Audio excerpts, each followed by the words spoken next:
Hello, welcome back to the channel. DJ here again, and welcome. I've got to say something. I've for many a month, well, a couple of years, I suppose, maybe even longer, I've been campaigning and posting on Facebook, and recently, since January, I suppose it is, yes, since January, on YouTube. And one of the things I've been talking about is our lack of freedom and our freedom taken away from us.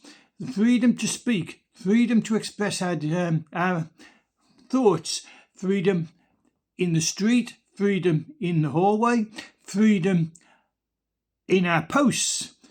Freedoms have been taken away. And I'm wondering, has there been a shift just recently? I've been posting several posts in YouTube and Facebook concerning the loss of free speech and free expression within the UK. I have highlighted arrests and harassments of members of the public by police, their reasons of being committed, that people have committed to silent prayer, in their heads, not bothering anyone, preaching in public, posting on blogs, and the police are saying illegal or hate speech or non-crime hate speech. They've got so many versions of how to slam us down and stop us thinking, stop us speaking, stop it expressing ourselves. And I have been submitting posts about academics and scientists and doctors being hounded or silenced, even dismissed from their posts for daring to speak out. I've pointed out I have been censored. I've been deleted. Some of my posts have been deleted on Facebook and one on YouTube recently for daring to post. On the YouTube one, this is. I dared to post factual evidence on COVID vaccines, and I was told, and I've still got the warning on, and every time I come in to see you, I get a warning that do not flout our rules anymore, or punishment. Okay, and twice in Facebook, I was twice cut off on biblical topics. I gotta tell you this. I was told that I was breaching, this is Facebook, and one of their fact checkers, and he came out, I was breaching copyright rules on the Bible. And I replied in my appeal, I did win the appeal, but I replied, God must have been remiss. He forgot to copyright the Bible. It was a funny thing that went on until they realised what a fool they were being. But it was always censorship. But now I'm wondering, is there a fight back beginning to take effect? And what I'm thinking of is this headline. And I'm going to read this headline. Universities review trans policies after Sussex University received a £585,000 fine for failing to uphold free speech when academic was hounded out by activists. The universities in the UK now have all started to review their transgender policies after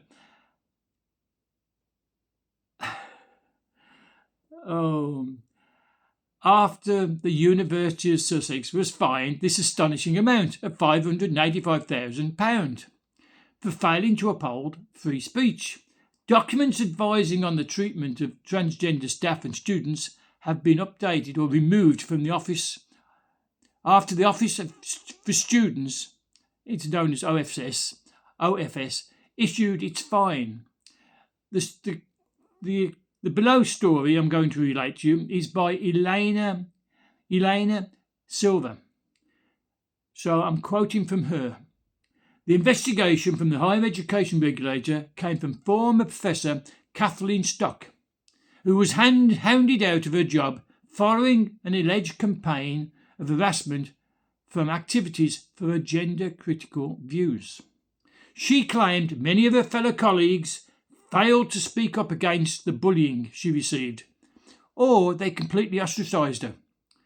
Don't be close to her. We don't want to be next, type of thing. And they didn't stand up for fear. We've got to stand up. We cannot just keep burying our heads in the sand or carrying away because it might be us next, because it will be. Eventually it will be, I tell you.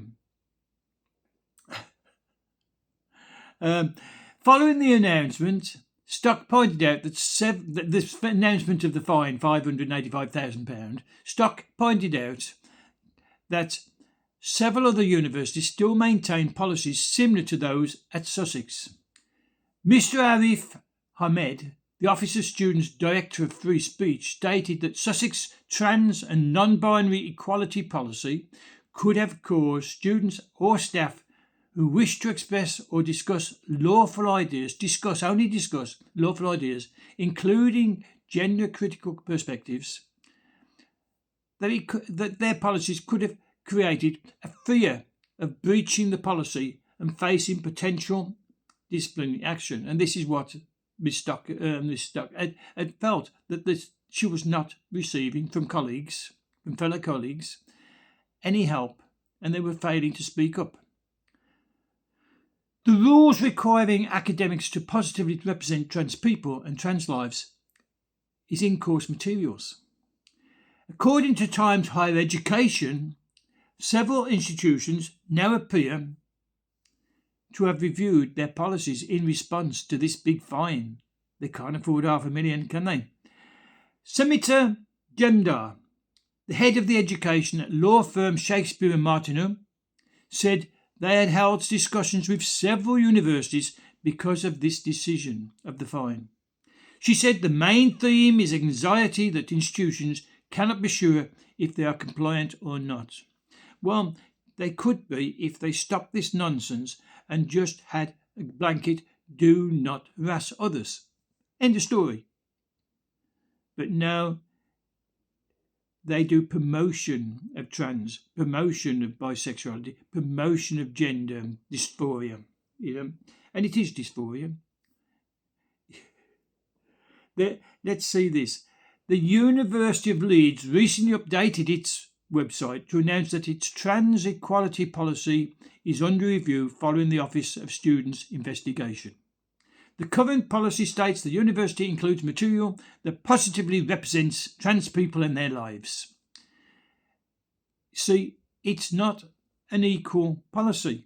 They admit it positively represents trans people in their lives. It's promoting the minority above and the minority's viewpoints and their feelings over the feelings of the majority. Meanwhile, the University of Essex, get it right, Essex, seems to have removed a link to a policy on supporting transgender and non-binary staff from its website. Reportedly, the link appeared to be live until just 5 days ago. A spokesman for the institution said that Essex kept our policies and guidance under regular review as part of meeting our legal obligations and protecting freedom of speech within the law. Well, then why did you have to remove it? Obviously, you weren't doing what you're saying you're doing. Or why was it still there?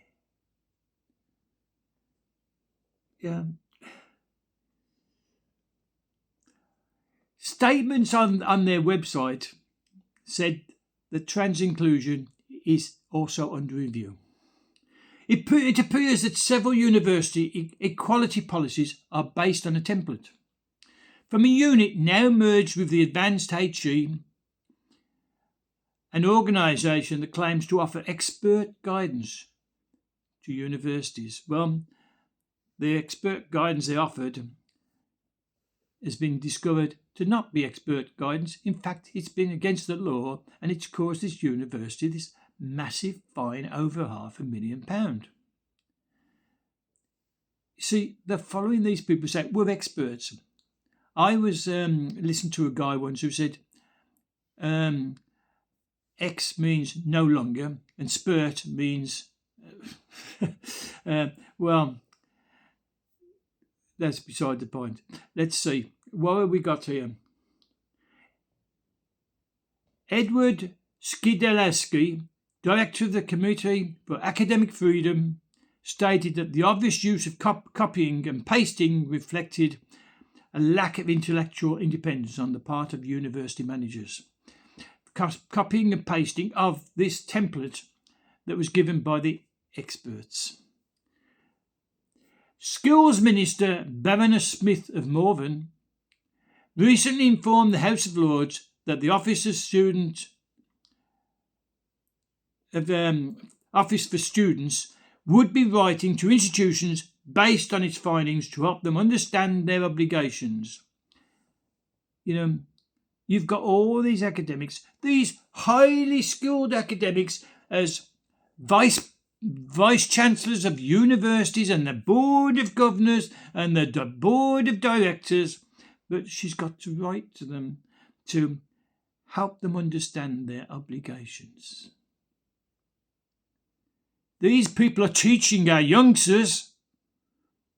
University UK has called for clarification on whether policies aimed at preventing abusive, bullying and harassing material or speech would be considered a violation of free speech responsibilities.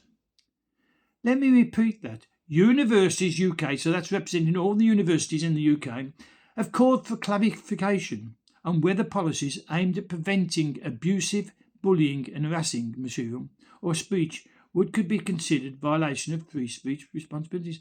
No, they won't, if they are worded correctly and do not promote one body against another body. You cannot promote homosexuality over heterosexuality. You cannot promote transsexuality over man and woman.